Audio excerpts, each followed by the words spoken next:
Sénégal maanaam ci nee na ëllëgu Sénégal moom daf ci tiit ndaxte fi ñu toll tembe nii gisagul loo xam ne nii luy xeeñ avancement la ay kàddoom ban jàngat nga ci def bëri na nag critique yi nga xam ne ni jot na ko après bi les déclarations. non mais du moom rek moo tiit mais ñun ñëpp tiit. mais ñëpp tiit.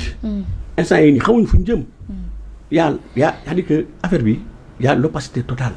xamuñ déjà problème bi mooy fi affaire yi commencé lëndëm mooy budget bi nga xam ne dañ ko voté sans débat loolu mu nekk une nébuleuse boo xam ne xamuñu ñaata milliards la combien orientation lëndëm c'est-à-dire que lëndëm la mooy fu mu commencé mooy le président Ousmane Sonko yaa ngi dégg bi mu waree ñëw def sa déclaration de politique générale président de la République Ousmane Bassirou Diomaye Faye ci boppam mu acté ko mu ne telle date xaw ma je pense que c'était le 13 novembre. Oui, 13 novembre la woon.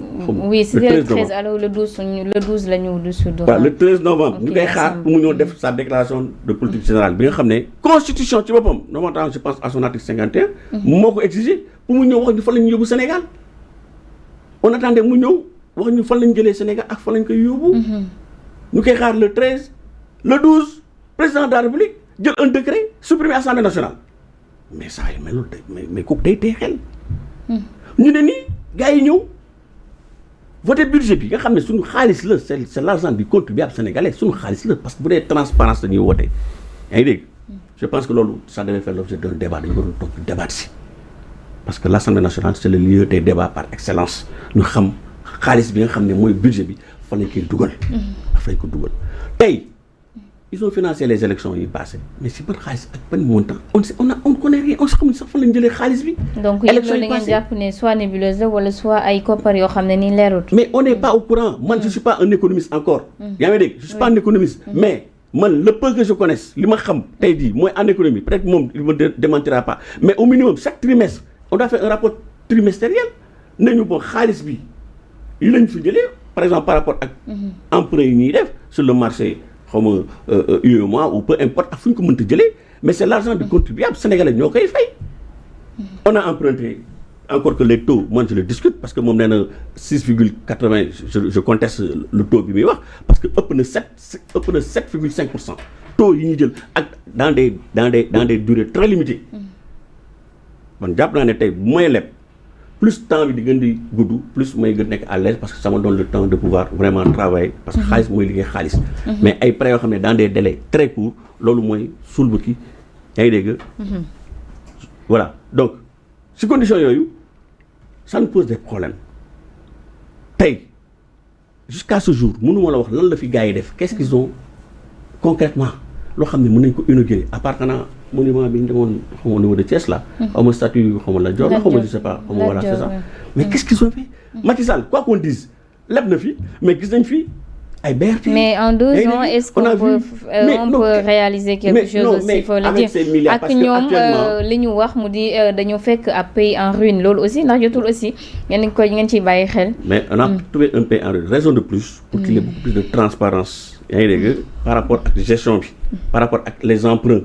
ñu wax ñu xaalis bi ñuy jël di ko leb fan lañ koy dugal on a besoin de savoir les Sénégalais ont besoin de savoir. est-ce que comprendre donc lan moo tax tey di xel yi dañuy tey parce que tey seen waxu démb yi.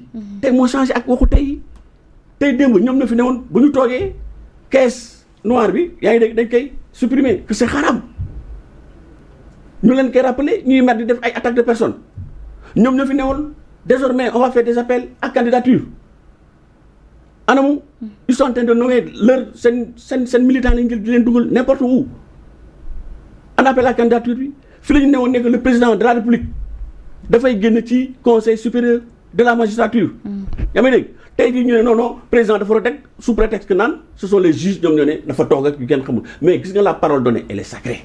gis nga sa waxu démb dafa war a màngoo ak sa waxu tey ci mais mënoo ñu gëmloo tey démb nañu lii ak laa tey ngay doxalee neneen tey. Imagine-toi ces gens-là qui sont emprisonnés damay jël le vieux Diakhaté yaa ngi dégg. su ma jëlee le jeune là comment il s'appelle. Abdou Nguer. mais c'est extraordinaire ñoom ñoo fi ne woon ba ñu ñëwee article 80 dañ ko fii génnee kenn dootu fi tëj nit pour des délits d'opinion. il nous avait promis ça 254. yaa ngi dégg ak 254. maa ngi dégg ndeysaan Tchad mu koy wax keroog Tchad c'est vrai. Pape Alé bi ñu koy emprisonné délit d'opinion la woon ñun keroog bi ñuy marché man j'étais là. man ak ñoom effectivement j'étais là avec Thiat ñoo marché de l'école normale supérieure jusqu'au jet d'eau di ko dénoncer. c'est pratique yi nga xam ne moom la fi Macky Sall doon def mooy par rapport ak liberté d'expression c'est pas normal tey fi ñu toll nii. ñu jël des Sénégalais di leen emprisonner. parce que ñu toll est-ce que mën nañoo wax réellement ne liberté d'expression dafa daal di nërmeelu ci réew mi. mais dafa nërmeelu gannaaw bu ñu gisee jàpp Moustapha Diakhaté Abdou Nguer ak ñeneen ñi nga xam ne ñu ngi ci biir. mais je sais pas ak l'autre là xawma comment ça s'appelle mais du jeex chaque jour nga dégg ñu jàpp ay nit. parce que tout simplement dañu joxe seen xalaat mais c'est pas normal tey dañoo war a calculer ne que y a plus de 80 Sénégalais yoo xam ne dañoo décédé dañoo dee. yaa ngi dégg. ay manifestations di xeex cette liberté d'expression mu nekk des droits acquis yoo xam ne depuis 1789 là je te dis lañ ko inscrit dans la constitution française la liberté d'expression tey en 2025 ñu jël ay nit pour un mot ñu jël on t'amène en prison mais les gens ont de quoi avoir peur mais xel dañuy tey dëkk bi fu mu nekk nii xamuñ fu ñu jëm licenciement plus de 30 000 Sénégalais yoo xam ne on les a licenciés ci seen base. man je pense que bu ñu fekkee dañuy wax par exemple licenciement pour motif économique mais dafa am ay conditions yoo xam ne c'est prévu par le code du travail notamment les articles 60 61 62 du code du travail qui dit bu fekkee ne da nga fekk une entreprise bu nekk en difficulté effectivement tu peux licencier mais dafa am ay conditions da nga war a woo les délégués ngeen toog ngeen waxtaan jéem a xool ban alternative ngeen di am pour éviter le licenciement da ngeen war a mettre à contribution yaa ngi dégg l'inspection du travail pour que cette dernière moom mu mën a jouer les bons offices jéem a xool nan la ñuy def pour que au moins ñu éviter le licenciement bu ñu demee ba nga xam ne amatuñ solution nga xam ne licenciement moo fi des mais dafa am nu ñu koy defee aussi par rapport ak ancienneté bi. par rapport ak statut nit ki est-ce que c'est un marié ñaata doom et cetera loolu yëpp c'est régi par le code et même ces personnes qui sont licenciées dañuy bénéficier de ce qu'on appelle un privilège d'embauche pendant 2 ans yow mi nga xam ne yaa licencié pour motif économique amoo droit naan yaa ngi dem di embaucher feneen ku dul ñi nga xam ne nga licencié parce que motif économique moo tax donc ñooñu balaa ngay jëli feneen ñoom nga war a embaucher mais tey qu'est-ce qui se passe dañuy génnee des gens licenciés des gens soi-disant pour des motifs économiques mais dugal seen militants yi dans quel pays sommes-nous mais c'est extraordinaire la liste est longue. mais aussi ñoom andi woon nañu ay explications comme quoi ñu bëri ñoo xam ne nii dañ leen dàq ci barab ya ñu nekkoon ay postes politiques moo leen ko joxoon. mais quel que soit Alpha un contrat c'est un contrat que ce soit politique ou pas. mais un contrat il y a ce qu'on appelle le droit acquis. puisque contrat il y a que les parties ñoom kese ñoo mën a am sañ-sañ pour casser un contrat wala ñu dem devant le juge. yaa ngi dégg te bu fekkee ne c'est un contrat d'embauche. contrat d'embauche li ko mën a dindi. yaa ngi dégg il faut des motifs réels te li ñu fi évoqué il parle de motivation motif économique et comme je te l'ai dit licenciement pour motif économique dafa am obéir à des règles boo duggee dans le code du travail yaa ngi dégg di nga gis les règles yi nga xam ne mooy régir le licenciement pour motif économique mais ce qui se passe actuellement là mais c'est loin d'être ça est-ce que comprendre donc mu nekk autant de choses yi nga xam ne ay promesses yi ñu defoon démb yoo xam ne tey jii ñu gis ñuy doxalee neneen mais il y a de quoi être inquiet donc le Sénégal il faut nekk nii ñëpp a jaaxle. dëkk bi métti na xamuñ fu ñu jëm. gars yi gérer suñu fonds yi dans une c'est-à-dire ci lëndëm bu leer nag xamuñu fa la ñu dugal koppar bi xamuñu lan la ñuy investir on ne sait rien. le président Thierno Alassane Sall mais am na 3 questions écrites. qu'il a posées ba léegi on n'a pas eu de réponse benn comment tu peux comprendre tey le carburant bi nga xam ne tey jii.